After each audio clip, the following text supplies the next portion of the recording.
September long weekend when it was the busiest record on any weekend for us, with 5 call-outs that particular weekend, including a boat crash where unfortunately there was a fatality.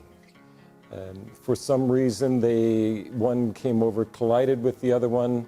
It rolled over, ejecting the people in one of the boats, and the other person they couldn't find. When we arrived on scene, I was with the second boat, which commenced a search immediately.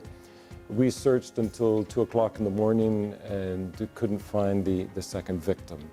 A very unusual boat collision. 2 cigarette boats ended up colliding, and ended up doing a water search and a rescue of one of the persons on board that boat. So here they're probably capable of at least 120, 130, somewhere in there.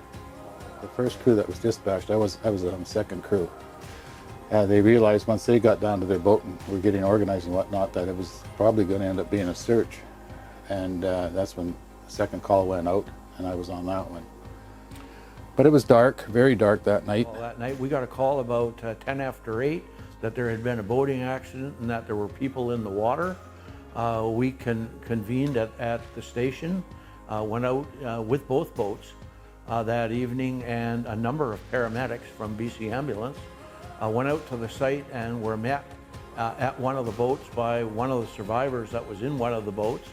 And he indicated to us that the problem was with the other boat and that there was an individual in the water. And so we proceeded over to a slightly different location.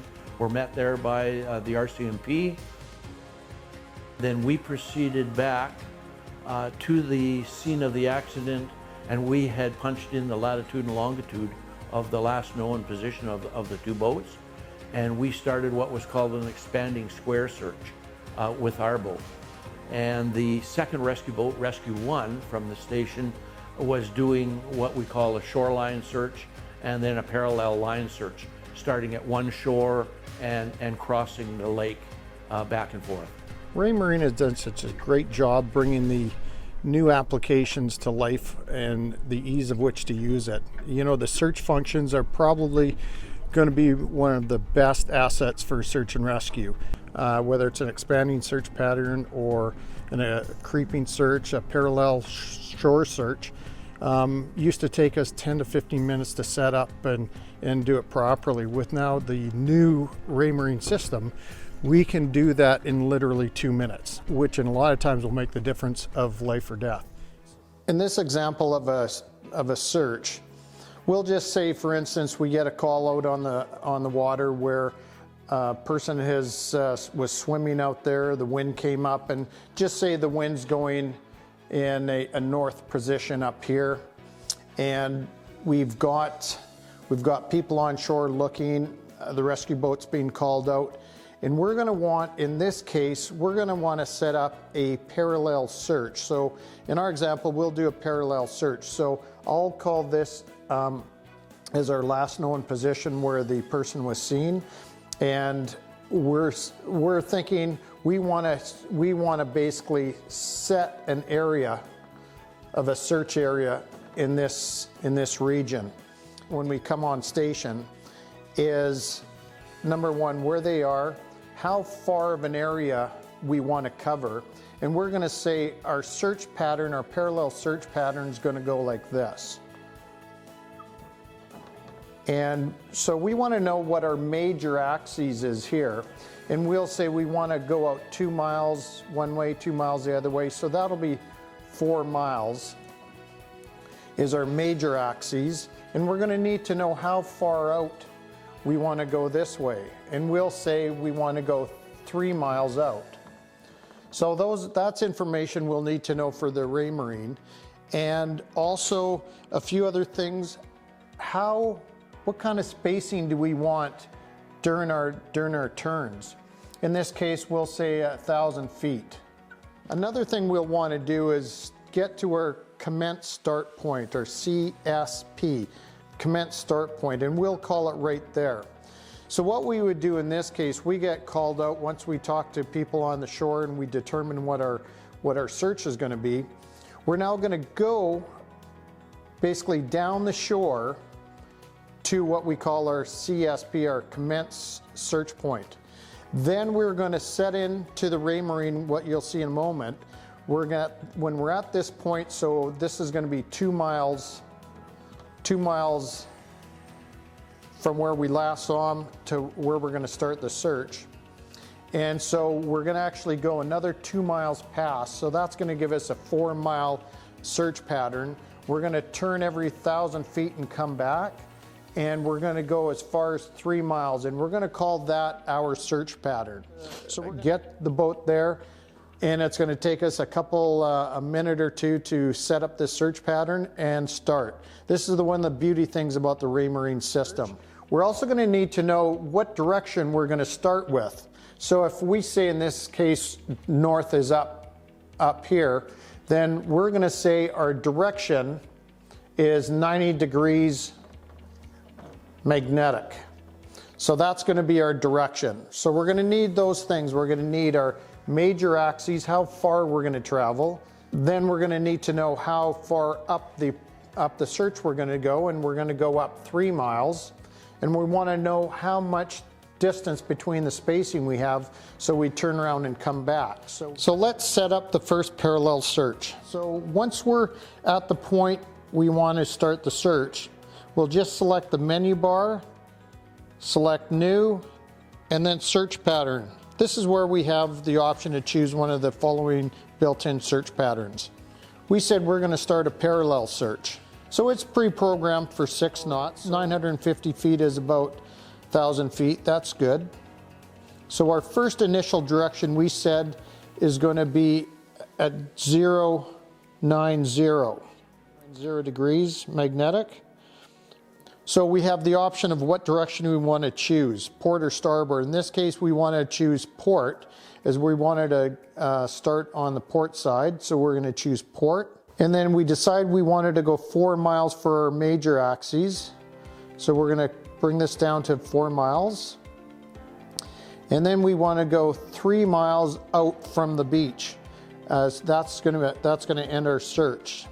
And based on our information, that's what our information is going to look like. And at this point, we're going to tell it to follow the route. The other common search we're going to be using is the expanding square. Simply press the menu button, new, search pattern, and expanding square. This is where we're going to choose the information we need to build the route pattern. So the track spacing, what we're going to do, we're going to come down to 900 feet. We're going to then choose how fast, so 6 knots is a good speed. And then we're going to choose how many legs. So that means that each leg to each waypoint is a leg. So there's 1, 2, 3, 7, 8, 9, 10. So we can choose as many legs as we want.